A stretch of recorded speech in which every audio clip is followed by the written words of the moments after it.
Reflections on the week, John. Whole week? Well, go on, if you can. I mean, it's just first day was good. Tricky conditions, not the easiest weather. Good round. It's just the next three.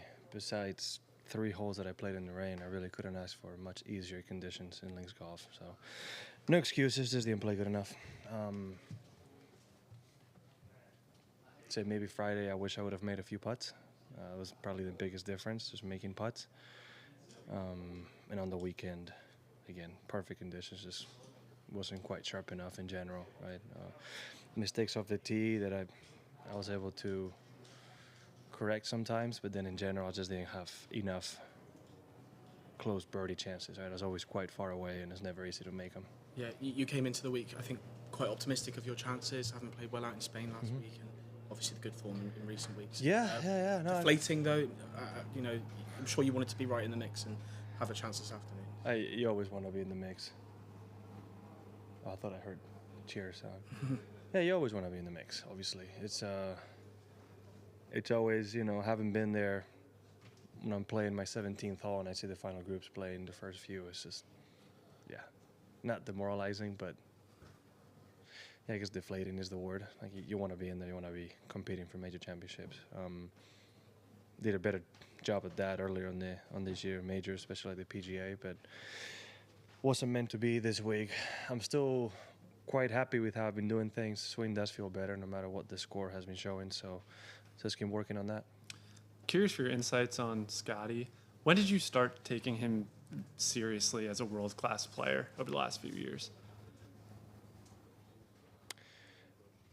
Well, he won Phoenix Open, was it 2021?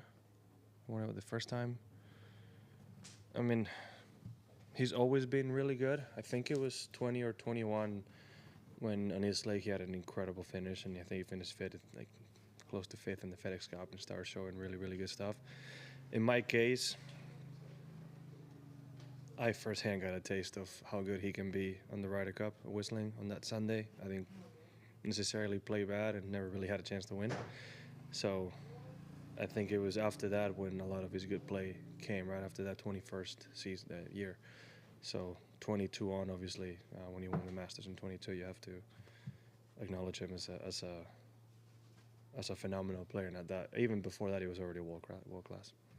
How hungry are you to close in on Scotty? Because I think someone was saying yesterday in the stats that the stats show that number 2 in the world is closer to number 16 in the world than number 2 in the world is to Scotty. It seems like he's on his own plane at the moment. How hungry are you to try and close that gap? I'm not talking about world rankings, but just in terms of what you're putting out on the course. Because at the moment, it just seems when he's on, he's unbeatable at times.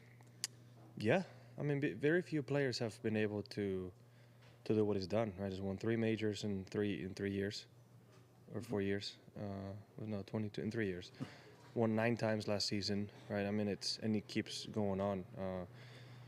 He's doing what everybody wants to do, and what I think I keep reminding myself is he was able to turn things around drastically, right? From not being able to close out early on, some of the chances he had to getting it done often. So if he's been able to do it, all of us are able to do it, right?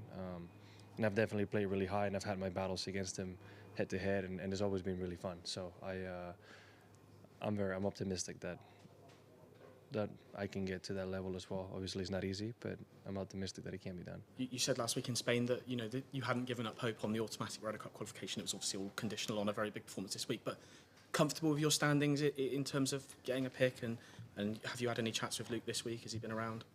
Well, it is a major, so he lets us prepare for the major. I spoke to him early on the week. I mean, I didn't want to leave any room for doubt, right? So as long as I'm not automatically qualified, there's always a question mark. And right? there was a few questions for Sergio earlier and about the prospect of you two sort of reuniting again, having formed a good partnership in the past. How special would it be if you both guys could be on the team?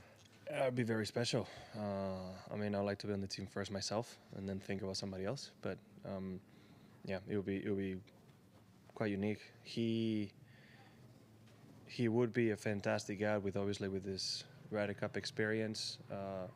haven't played on the Northeast and actually haven't played at Bethpage. I haven't played well at Bethpage in the past, right? So somebody that's familiar with the golf course. So he's definitely somebody that should be in Luke's radar.